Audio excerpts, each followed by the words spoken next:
প্রণাম আচার্য জগদীশচন্দ্র বসু। আজ 30শে নভেম্বর ওনার জন্মদিন উপলক্ষে আমন্ত্রিত হয়ে গিয়েছিলাম বসু বিজ্ঞান মন্দিরে, ওনারই প্রতিষ্ঠা করা গবেষণাগারটি। জগদীশচন্দ্র নামটি শুনলেই মনে হয় জগদীশ্বর কৃষ্ণ বা বিষ্ণুর নামটিই মনে পড়ে সবার আগে। আর আচার্য উপাধিটি মনে পড়িয়ে দেয় ইংরেজ ম্যাকলয় কর্তৃক প্রাচীন ভারতীয় গুরুকুল শিক্ষা ব্যবস্থাকে ধ্বংস করে ভারতবর্ষের বুকে কনভেন্ট স্কুল পদ্ধতিতে শিক্ষা প্রদানের ব্যবস্থার আগে ভারতে ছিল গুরুকুল শিক্ষা ব্যবস্থা, যেখানে শিক্ষা প্রদান করতেন গুরু, আচার্য এবং আরও অনেকে। ইংরেজরা প্রাচীন ভারতীয় শিক্ষা ব্যবস্থা, টোল, পাঠশালা, চতুষ্পাঠী, গুরুকুল এগুলো অনেকাংশে ধ্বংস করতে সক্ষম হলেও আচার্য জগদীশচন্দ্র বসু এবং আচার্য প্রফুল্লচন্দ্র রায় এই দুই বিশ্ববিখ্যাত বাঙালির নাম বাঙালিকে তথা বিশ্ববাসীকে স্মরণ করিয়ে দেয় বাঙালি তথা ভারতের অতীতের সেই গৌরবময় অধ্যায়। ভারতবর্ষ তথা বাংলার ইতিহাসে 1300 খ্রিস্টাব্দের পর আরব তুর্কি দস্যুদের অন্ধকারাচ্ছন্ন অত্যাচারের ইতিহাসকে এমন গৌরবান্বিতভাবে প্রতিস্থাপন করা হয়েছে, আমরা ভুলেই গেছি আমাদের গৌরব ইতিহাস। মধ্যযুগের পর আধুনিক যুগের সূচনায় অত্যাচারী ইউরোপীয় জাতি ধ্বংস করে বাদবাকি টিকে থাকা সংস্কৃতিটুকু। কিন্তু কোনো এক অজ্ঞাত কারণে আমরা দেখতে পাই সেই অত্যাচারের কাহিনীকে, সেই মন্বন্তরের কাহিনীকে এমন গৌরবান্বিতভাবে প্রতিস্থাপন করা হয়েছে যেন আধপেটা খেয়ে থাকা ভারতীয় ইংরেজদের দাক্ষিণ্যে স্বাবলম্বী হয়েছে, শিক্ষিত হয়েছে। আদপে তো তা নয়। কেন নয়? সেই প্রমাণই যেন আচার্য জগদীশচন্দ্রের জীবন, সেই প্রমাণই যেন এই কর্মযোগীর এই বসু বিজ্ঞান মন্দিরটিতে রয়েছে। কি করে তাই বলছি। আজকে আধুনিক জীবন ফোন ছাড়া, ইন্টারনেট ছাড়া, মোবাইল ছাড়া, টিভি ছাড়া আমরা একদিন কেন 1 ঘন্টাও জীবন কল্পনা করতে পারি না।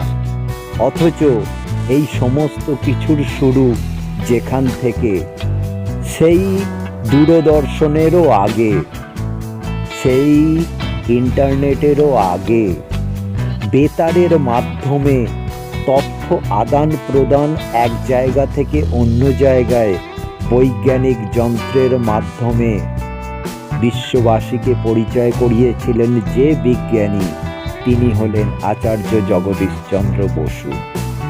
কিন্তু ইংরেজদের দূরভিসন্ধিতে ওনার এই নাম যুক্ত হয় যে মার্কনি নামে এক জার্মান বৈজ্ঞানিকের নামে।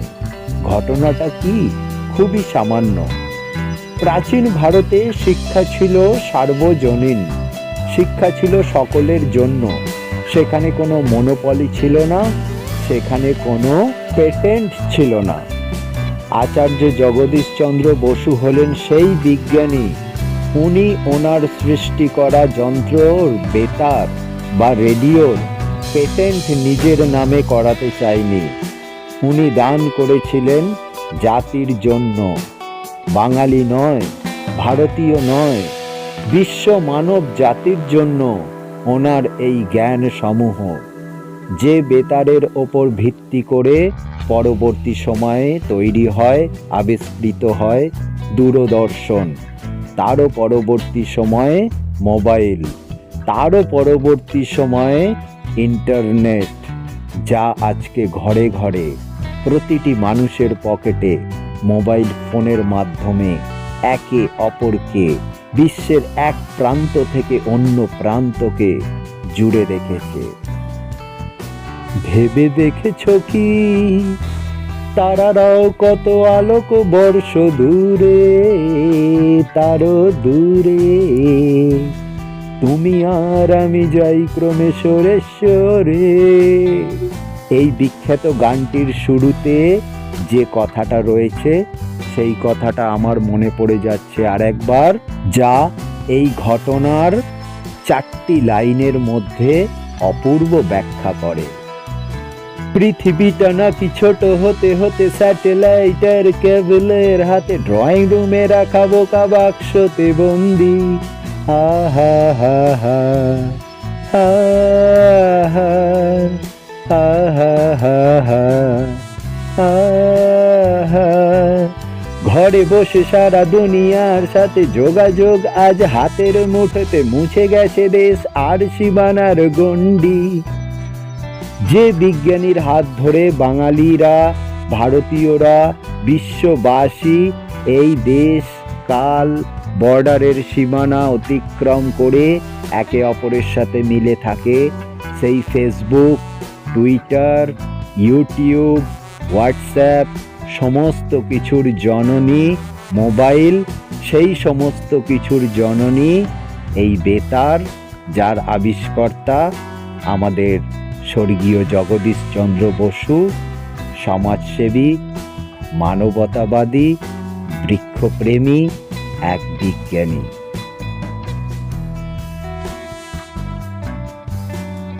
উদ্ভিদের বৃদ্ধির পরিমাপ ও উদ্ভিদের সংবেদনশীলতার পরিমাপ করার জন্য উনি দুটো যন্ত্র আবিষ্কার করেছিলেন। কেবলমাত্র ইতিহাস বইয়ের পাতায় এই 2টি লাইন আমাদের পড়ানো হয়েছে, কিন্তু বসু বিজ্ঞান মন্দিরে গিয়ে জানতে পারলাম এই দুটির বাইরেও ওনার অসংখ্য কর্মযজ্ঞের ইতিহাস। তাই বিশ্ব মানবের কাছে বৃক্ষের প্রাণ আছে এই কথাটি বৈজ্ঞানিকভাবে প্রমাণ করে দেওয়া এবং বেতার আবিষ্কারক হিসেবে মুছে যাওয়া নাম জগদীশচন্দ্র বসু, এই 2টি বক্তব্য ছাড়াও ওনাকে যদি চিনতে চান, ওনাকে যদি জানতে চান, ওনাকে যদি বুঝতে চান, আমি বিশ্ববাসীর কাছে আবেদন জানাবো আপনারা আসুন কলকাতার এই বসু বিজ্ঞান মন্দিরটিতে, যা আচার্য জগদীশচন্দ্র বসু ওনার সারা জীবনের উপার্জন দিয়ে প্রতিষ্ঠা করে গেছেন জাতির সেবায়, মানব সেবায়। কপিরাইটের যুগে সামান্য কিছু আবিষ্কার করে কোনো মানুষ যখন দৌড়ায় নিজের আবিষ্কারের স্বীকৃতি নিতে, পেটেন্ট নিতে, সেই সময়ের বুকে দাঁড়িয়ে মাত্র 100 বছরের কিছু অধিক সময়ে এক বাঙালি বিজ্ঞানীর এই জীবনী আমাদের অনুপ্রাণিত করবে, যিনি সগর্বে ইংরেজদের মাটিতে দাঁড়িয়ে প্রত্যাখ্যান করেছিলেন পেটেন্ট ওনার নিজের আবিষ্কারের, এবং সুচতুর ইংরেজরা সেই পেটেন্ট দেয় ওনাদেরই এক সহ বিজ্ঞানীকে। এছাড়াও বসু বিজ্ঞান মন্দিরটির লাগোয়া আচার্যের নিজের বাসভবনেও আপনারা আসতে পারেন। সেখানে আচার্যের ব্যবহৃত জিনিসপত্র, আসবাব হুবহু তদানীন্তন সময়ের মতো সংরক্ষিত করা রয়েছে। বন্দে মাতারাম, ভারত মাতার জয়। ভিডিওটি শেষ পর্যন্ত দেখার জন্য অসংখ্য ধন্যবাদ।